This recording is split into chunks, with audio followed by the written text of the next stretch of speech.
Hello there, listeners. Here is Maya speaking from my humble little home in Klil, northern western Israel. Today is August 1st, 2025.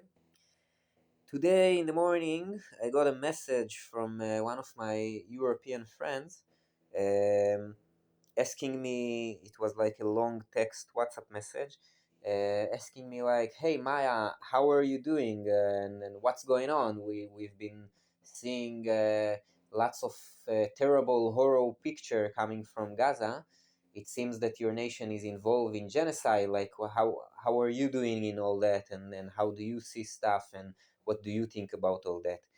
So I told to myself maybe it will be good to make like a podcast episode about that because it is, I think, very important to spread the different perspective about stuff, and I can give a perspective of someone that live inside Israel. Hope it will be interesting to whoever want to listen to know how it is like, how does reality scenes from within Israel, or at least from my own personal perspective, sitting here in northern western Israel. Um, yeah, so now the war is not here in the north. Yeah, the war is in Gaza. I didn't had any missiles coming to me since Iran stopped sending missiles. The guys in Yemen are still sending missiles, but it's more to the center of Israel, and I'm living in the north. There is lots of fear now because it seems that the ceasefire with Hezbollah is going to end, and Hezbollah might invade, and there is lots of like, maybe soon something terrible is going to happen kind of atmosphere. But we kind of got used to it, I think, as we got used before to the bombs that felt on us for a year. It's unbelievable what you can get used to, and that's a beginning of answer also to how is it like to have this terrible genocide happening just like a few hundred kilometers from me. 100 kilometer, maybe 1,000 kilometer, I don't know, in the other side of the country, and it's not a big country. Yeah, terribly. It's quite terrible to say, but it's you get used to it. Life goes on, and it's in a way it's easy if someone is not interested of knowing about it, so he can, kind of like forget about it in a way. Not completely though. You hear the news, you hear what's going on, and there are protestings, and it's been discussed. But yeah, generally life routine is continued, except like a funeral here and then. Just I don't know, like a week ago, one of the relatives of my landlord died in as a soldier in Gaza. It's yeah, I think yeah, there was like a big funeral and everyone is sad and grieving, but it's also I kind of like yeah, we got used to the idea that people die every here and then. It's terrible, it's horrible, and the starvation in Gaza. Um, Also, it's been such a long time that the government and the mainstream cultural wave in Israel is pumping propaganda that speak about those people as non-humans in a way, in different levels and in different ways. But yeah, there is a lot of in the beginning of the word, it was the strongest, the voice that say those people are all evil, they're not human, they are all monsters, all stuff like this, dehumanize people. Yeah, it's happened. It happened when people are feeling hurt and feeling afraid.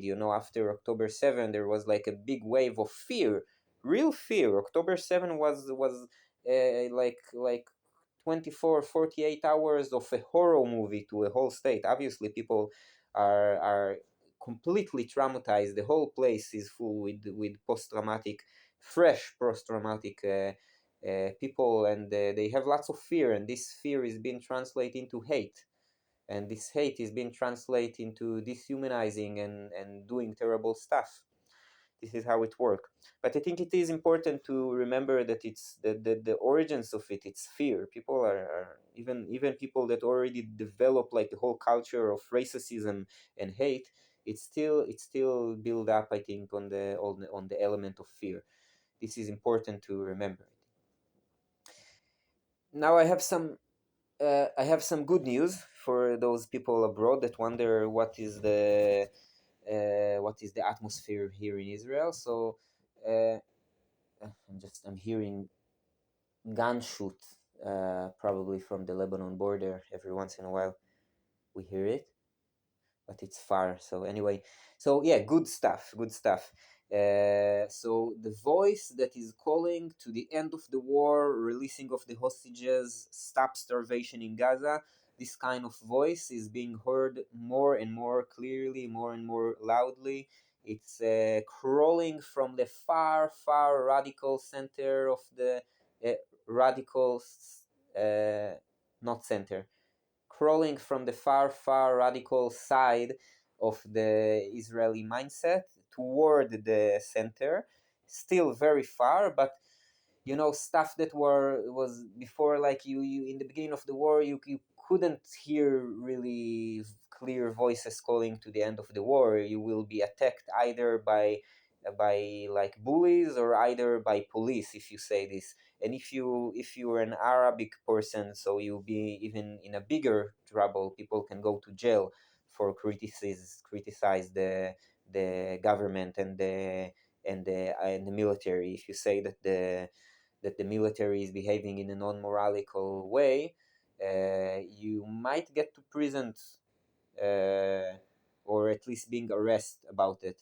if you're an Arabic person. For Hebrew speakers, it's a bit it's because Israel is like a ethno hierarchic country, so they treat differently if you are Jewish or Arab. Yeah, yeah, they do. It's terrible.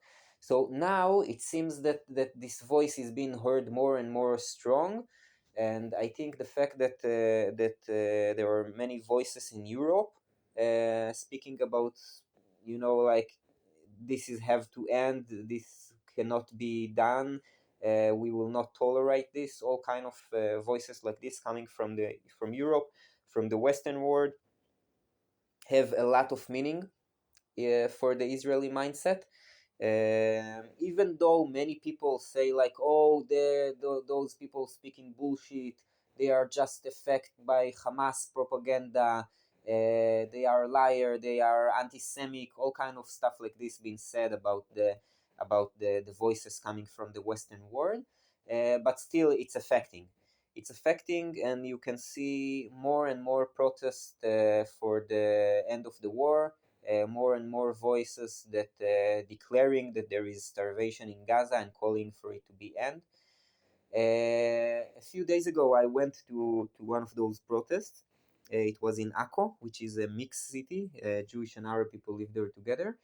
Um, and we went there, and the idea was, first we had like cooking pots, and we were supposed to make lots of noise banging on the pots. This is why I put a cooking pot in the frame for this episode. And we had signs with big pictures of the hostages, and we had signs with big pictures of children that are starving in like starving children in Gaza that look bad.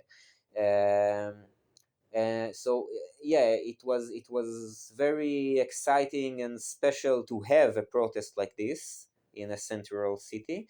But still, as I said, this voice is crawling from the radical side of the Israeli mindset toward the center, crawling.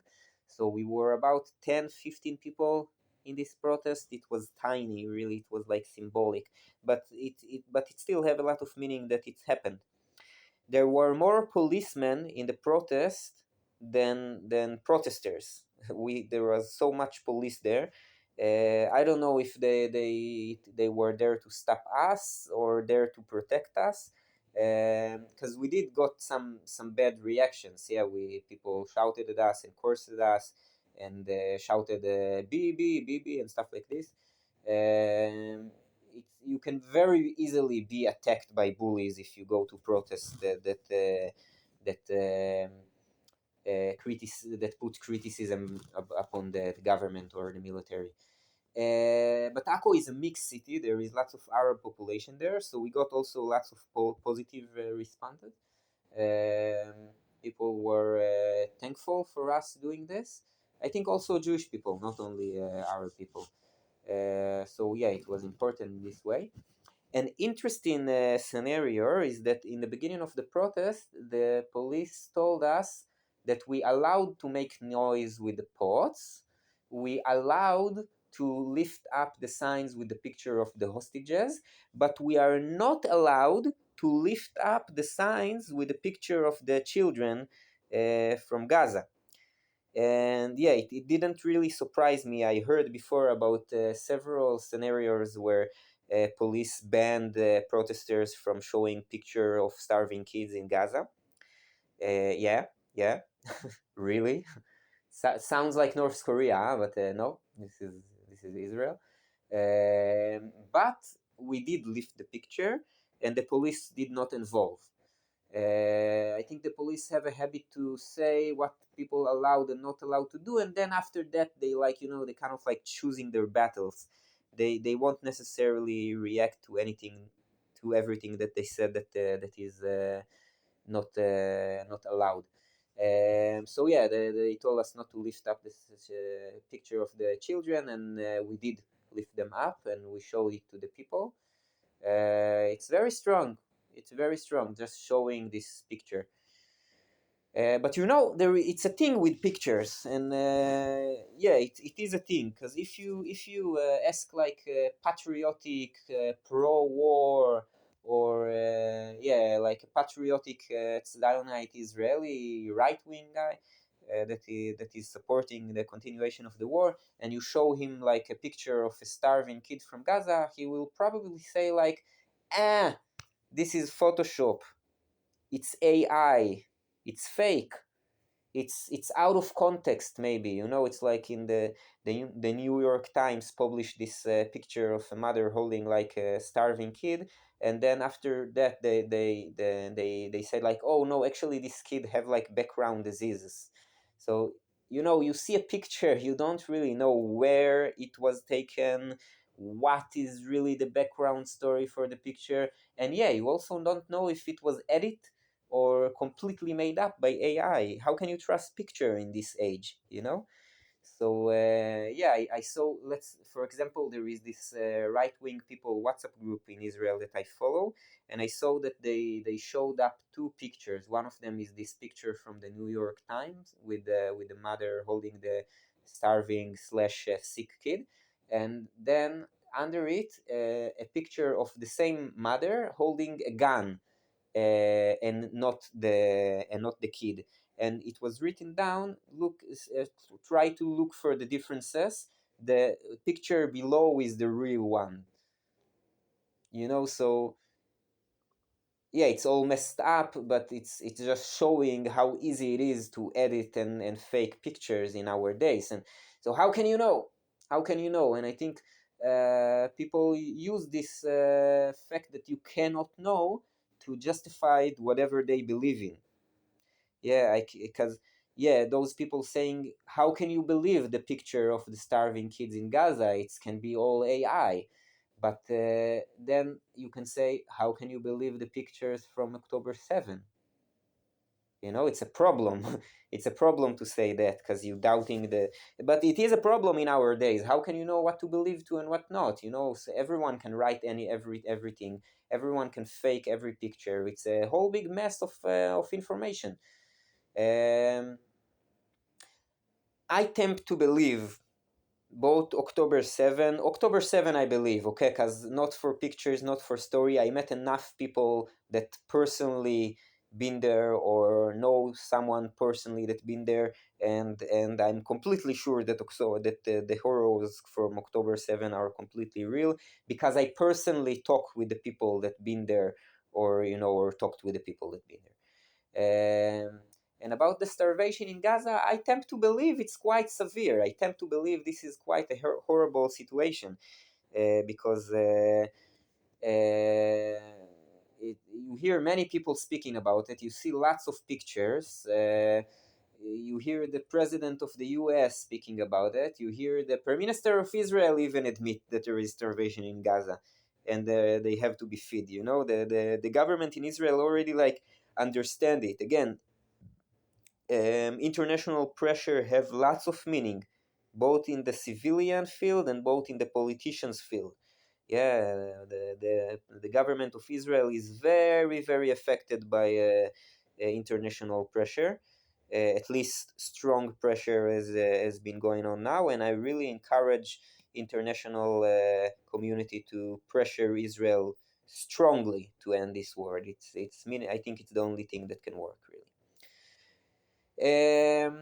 So yeah, I'm living here, and I'm not feeling comfortable at all with the fact that the Texas that the government steal from me is going to weapon, and I'm not feeling comfortable at all as being signed down as a civilian of Israel. Immigrating is very, very tough. It's a big thing. It's disconnecting all of my connections in life and go to a place that I don't know. I don't even have a foreign passport. It's not that simple to immigrate.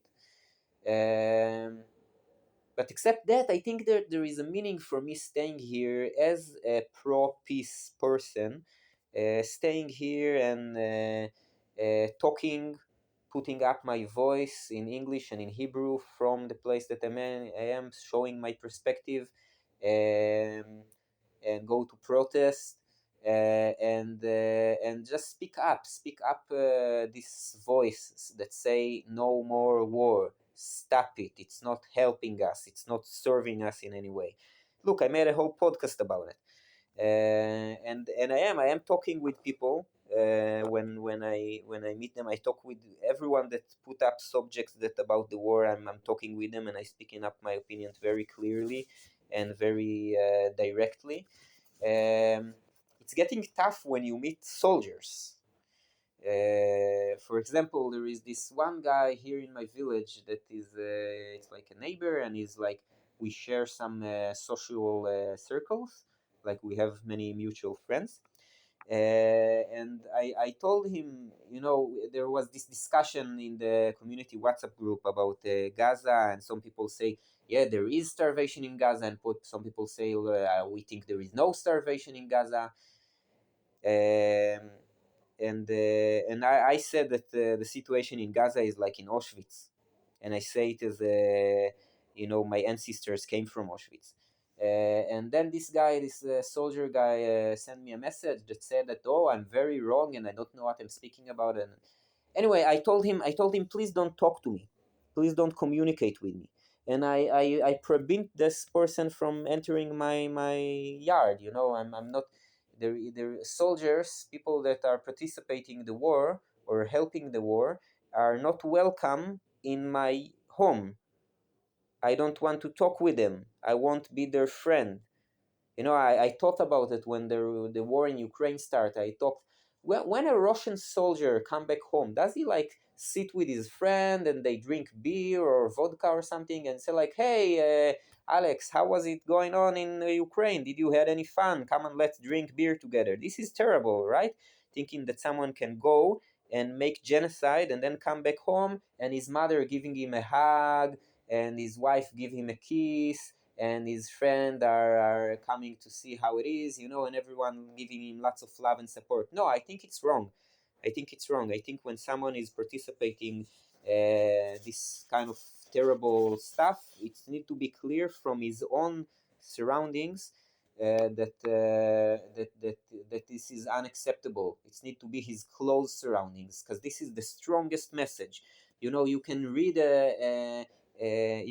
an article in the news saying that the war is bad.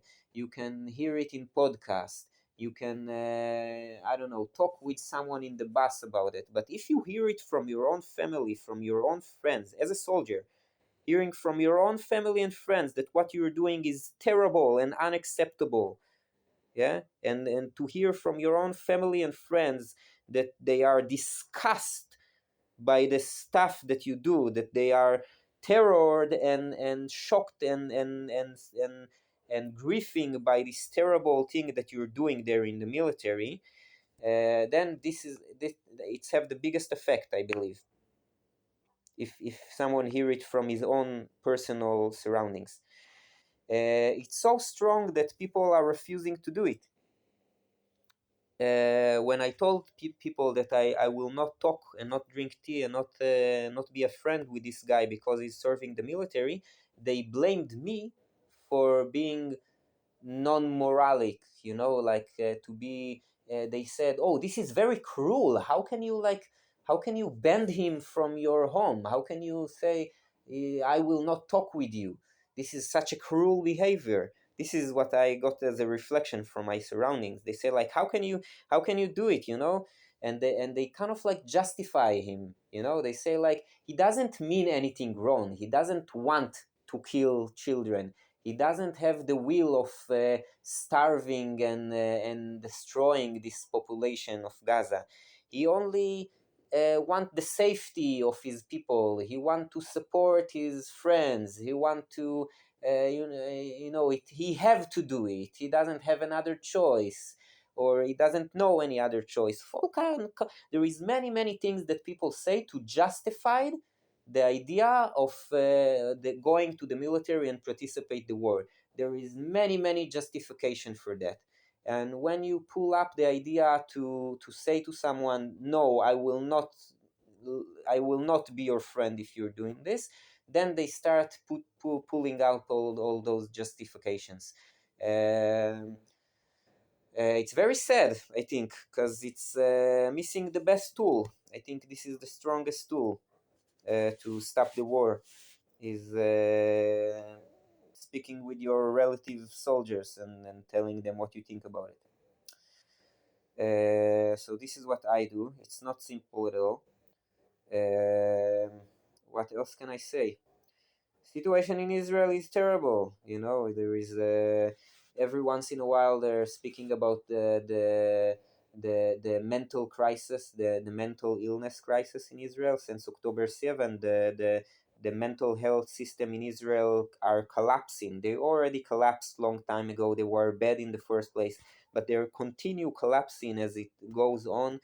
Everyone is post-traumatic. Things are getting worse and worse. There is a giant wave uh, of um suicide of soldiers that are participating in this war for a long time. They're killing themselves in the end.